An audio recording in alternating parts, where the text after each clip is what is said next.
বর্ষাকালে যখন চারিদিকে ঝমঝমে বৃষ্টি এবং ধোঁয়া ধোঁয়া একটু কালো কখনো বা গ্রে কালারের আকাশ, এগুলো যখন আমরা দেখি তখন কিন্তু একটা ছোট্ট প্রদীপের আলো অনেক বেশি শান্তি দেয়।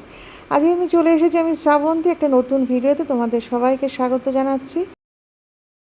একমাত্র খাবার টাইম কিন্তু এই বর্ষাকাল আর শীতকাল। বর্ষাকালে যেমন ভাজাভুজি খেতে আমাদের খুব ভালো লাগে, আর শীতকালেও দেখবে খুব ভালো লাগে, কিন্তু যা গরম পড়ে এখানে, গরমে কিন্তু একদম ভালো লাগে না কোনো কিছু খেতে। তাই দেখো দই বড়া নিয়ে আসা হয়েছে।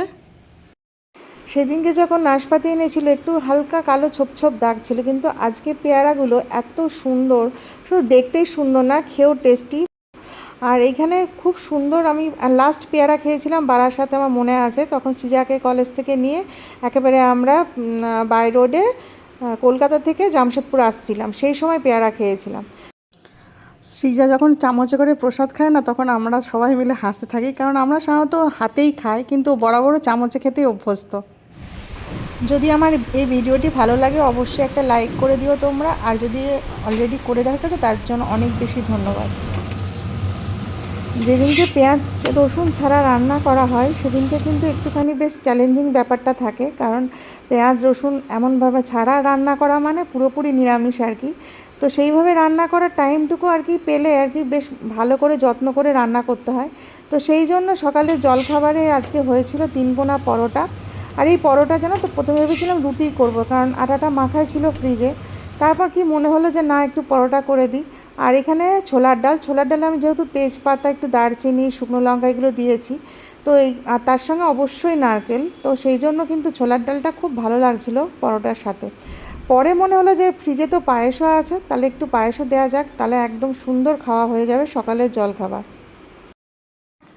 দই বড়া, ঘুগনি, আলুর দম, এটা কিন্তু আমার বানানো না। দেখছো দুটো টিফিন কোটো রয়েছে, একটা দোকান থেকে টিফিন কোটো করে আনতে হয়, নালে হ্যাঁ মানে ওটা যে প্লাস্টিকে দেয় না, কিরকম ঘ্যাটাম্যাটা মতো হয়ে যায়, ওই জন্যই আর কি বাড়ি থেকে টিফিন কোটো করে নিয়ে আসা হয়।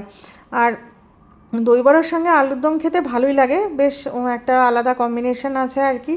এরপরে নেক্সট দিন যদি কোনো দিন দই বড়া বানায় তো আলুর দম ঘুগনিও তার সাথে বানাবো।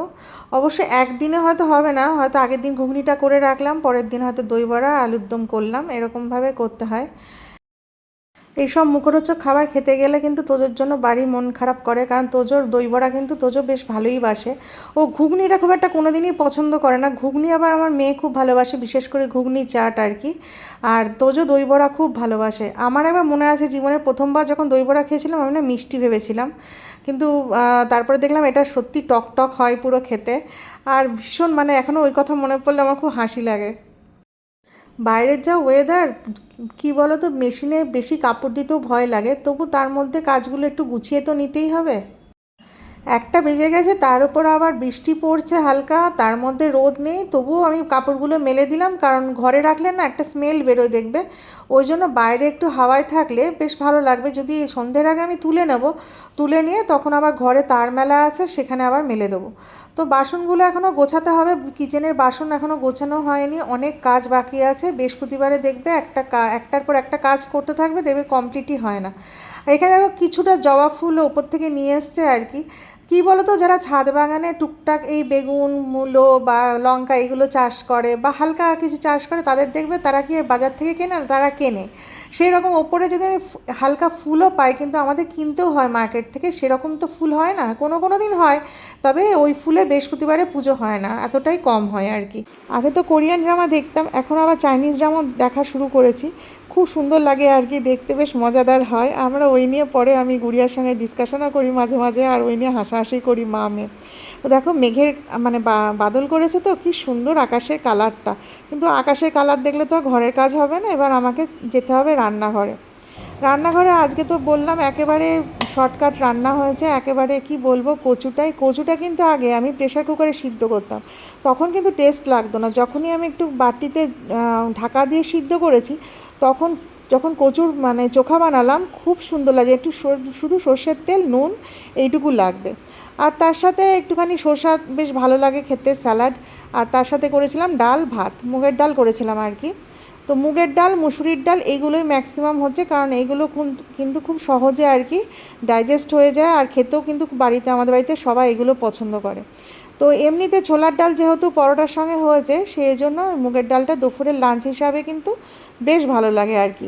আর ছোলার ডাল করতে গেলেই কিন্তু আমাকে নারকেল দিতেই হবে, বাড়িতে না হলে না কেউ খেতে চায় না ছোলার ডালটা। দেখো এখানে মৌমাছি আছে, আজকে যদি তোজো থাকতো ভয় পেয়ে দৌড়োদৌড়ি করতো। তোজো ছোটোবেলা থেকে মৌমাছিকে খুব ভয় পায়, আর তোমাদের তো বলেছি বাড়িতে আমাদের এখানে খুব মৌমাছির উৎপাত আছে। তো বেচারি বন্দি ছিল, কি করব, আমি একটু খুলে দিলাম। এবার আসি আসল কাজে।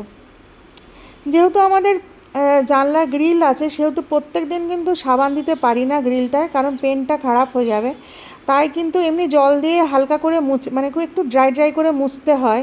কিন্তু তাই জন্য মানে অনেক নোংরা আর কি ধরে নিয়েছিল। তো ভাবলাম একটু স্কচ ব্রাইট দিয়ে আর একটু ভীম লিকুইড দিয়ে বা ভীম সাবান দিয়ে একটু পরিষ্কার করে নিলে ভালো হয়। আর যেহেতু হোয়াইট কালারে মানে ক্রিম কালারের আর কি, পুরো হোয়াইট বলবো না জানলা গ্রিলটা, তো সেই জন্য কিন্তু অতিরিক্ত মানে কম সময়ে কিন্তু নোংরা ধরে যায়। অথচ আমি প্রত্যেক দিন সাবানও দিতে পারি না। তো আজকে একটু সাবান দিয়ে সাবান জল দিয়ে পরিষ্কার করছিলাম। প্রথমে তো স্কচ ব্রাইট দিয়ে করার পরে আমি শুকনো আর কি কাপড় দিয়ে প্রথমে মুছে নিয়ে সাবানটা আর কি ফেনাটাকে তুলে নিই। তারপর আবার দুবার তিনবার ভিজে কাপড় দিয়ে পরিষ্কার করে নিই। আজকে যেহেতু কিচেন পরিষ্কার করেছি, সেই জন্য রান্নাটা কিন্তু কম করলাম। আর যেদিনকে রান্না বেশি থাকে সেদিনকে এই সব কাজগুলো, এক্সট্রা কাজগুলো হয় না। তো এইভাবে একটু অ্যাডজাস্ট করে করে করতে হয় আর কি। সব কিছু একদিনে করতে গেলে কিন্তু মাথা খারাপ হয়ে যাবে। ঘরবাড়ি পরিষ্কার থাকলে তো সবারই মন ভালো থাকে। আর বিশেষ করে কী বলো তো, যারা গৃহিণী তাদের কিন্তু কিচেনটা পরিষ্কার থাকলে সবচেয়ে বেশি ভালো লাগে। কারণ আমাদের এখানে কিচেনে যদি একটু নোংরা থাকে, যেমন ধরো বাসনগুলো হয়তো ধোয়া বাসন তোলা হয়নি, তার মধ্যে কিন্তু আর রান্না করতে পারবো না। কারণ যতক্ষণ বাসন না তুলবো ততক্ষণ কিন্তু ওই রান্না করা মানে রান্না করতে গেলে যে কাউন্টার টপটা, এটা যখন হিজিবিজি হয়ে থাকবে তাহলে আমি রান্নার মনই দিতে পারবো না।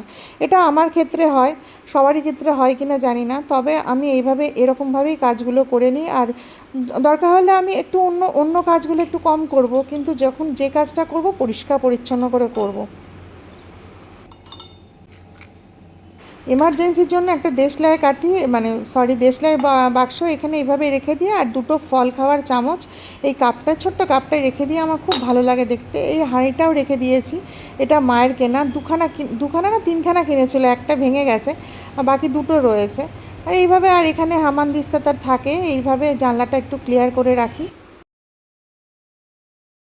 কখনো সেলাই করি, কখনো গল্পের বই পড়ি, কখনো কোরিয়ান ড্রামা দেখি, কখনো বা কিছু সিনেমা দেখতে যাই, শপিং করি, যাই করি না কেন ঘরের কাজগুলো কিন্তু পড়েই থাকে। তখন মনে হয় যে না, এইগুলো না করলে কিন্তু হবে না। কারণ কাজের ফাঁকে ব্রেক নেওয়া বা কাজের মধ্যে মধ্যে একটুখানি নিজেকে রিল্যাক্স করা, সেইগুলো তো চলতেই থাকবে। কিন্তু যখন কাজ করব আমরা, তখন পরিপাটি হয়ে কাজ করলে তবে সেই মনটা ভালো থাকে আর কি, জীবনটা মনে হয় হ্যাঁ সিস্টেমে চলছে।